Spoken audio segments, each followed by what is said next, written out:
Okay, it's time to get started back on the 1960 Ranchero project. It's been a while since I did a video. We got real busy at the end of the year.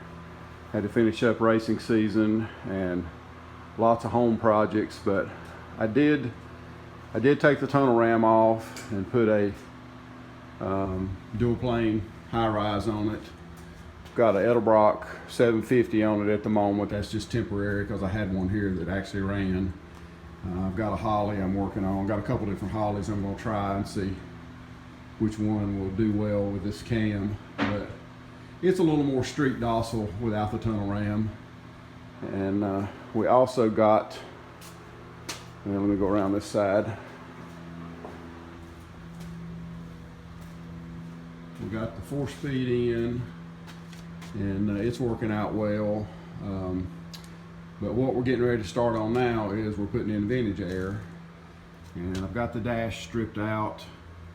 I've done quite a few of these vintage airs. It's easy. Everything you can get off of the dash that opens up holes where you can see and get your arm through just makes the installation easier. So anyway, I've got everything stripped out, and I'm going to try to at least get it installed in the next couple days so I can have heat and defrost, because I'd like to be driving this this winter.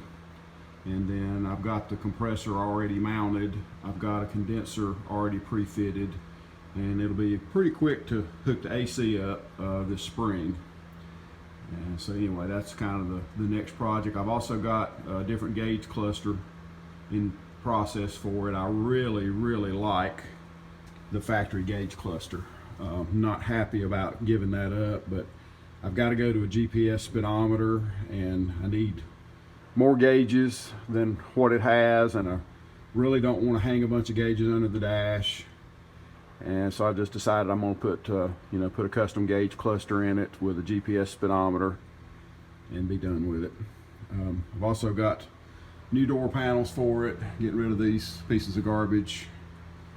Going to try to get some kick panels for it and just get everything freshened up inside and start driving it a little bit more. So anyway, I'll keep updating as the progress goes on the vintage air. Okay, we've got the unit mounted where I think it's going to go. Kind of hard to see. It's going to be nice and hidden under the dash, and the floor vents are going to blow out. Pretty good place. I wish they were a little further over, but it'll be okay. And we're going to mount.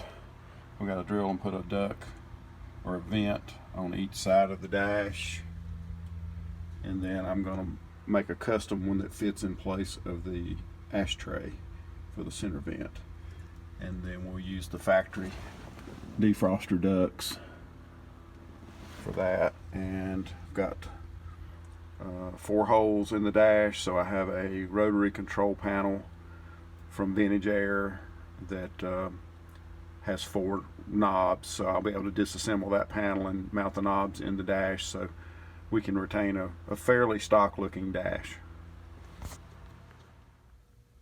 Okay, here's where we ended up after day 1. We got our middle duct put into place of the ashtray. Got a duct there, or a vent I should say, and one there.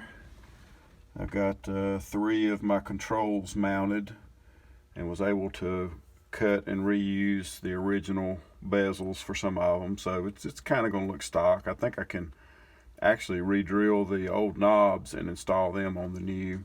I've got one more control to go here, and it's the heater blend door control, and it's just a 5K potentiometer, and I've got a couple of custom washers made for this, and get that bolted in. So I'll have these 4 will be the Vintage Air controls. I have a heater blower, a floor dash defrost selector, a temperature selector for the heater, and a temperature selector, and both of those are rotaries.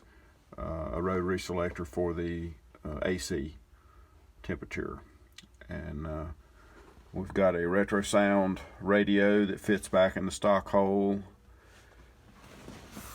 And once everything's back on, it's going to look very stock. Of course, again, we're going to have a little different gauge cluster. So I went ahead and got that out.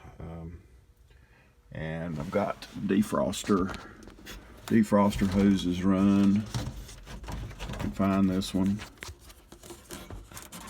And it actually comes up in here. And I'm going to take the original cardboard defroster vents or adapters, whatever you want to call them, and they're very brittle. They're still in reasonably good shape, but I'm going to go get some fiberglass resin and brush a coat of resin on both sides of them and basically kind of make them into a plastic, and then that hose slides right up inside of them. So that's all going to work out real well. Still got obviously a lot of wiring, but it'll actually go quite fast. I've pre-wired all of the back controls. And then out here, I'm trying to utilize the hole for the original heater blower. And I'll run both heater hoses, both AC hoses with the right fittings. And then this goes to the water control valve that'll be mounted in one of the heater hoses out here. And then once all that's done, I'll make a custom filler panel to go around that. And I did go through my stash of lines and got these two pre-bent lines that are going to work out well for the compressor. Got a suction line that's going to go underneath the export brace and around the back, and then it'll go into that hole. And then I've got right here is my condenser. I've already got it pre-fitted with the right lines, and it's going to go here. I've already notched out a place in the core support for the fittings. I'm going to have to take the grill back out, do a custom hood latch and center grill support, because I want to put this condenser in and probably put a pusher fan. I've got this Spall fan, and it's actually a pusher. I've got that in my stash. I'd like to put that on. You just can't have too much airflow in one of these cars with air conditioning. Again, we put a big radiator in this, and we've got nice shroud, large flex fan, but it's still, the more air you can pull across it, the better the AC works and the cooler the car runs, especially when you got an engine that's high compression with a lot of cam, and they're going to run a little hotter in the summertime. So anyway, that's where we're at today, and I'll add to the video tomorrow, and hopefully in one more day we'll actually have some heat. Okay, I'm going to let this be the final installation of this video. We've got our vintage air heat and air unit installed, and got our gauge cluster in, and radio. Everything's working. Been driving the car a little bit. Got good heat and defrost. Like I said, I won't be hooking the air conditioning up until spring, but vents worked out pretty good. Doesn't look like I've hacked up the dash too bad. I still am going to change the 4 knobs if possible. I've got my 4 originals. I've just got to drill them out, and they're pretty delicate, so I'm going to take my time and try to get those drilled out so I can put them on these shafts, and the dash will look fairly stock. So anyway, that's wrapping up the heat and air installation on this '60 Ranchero.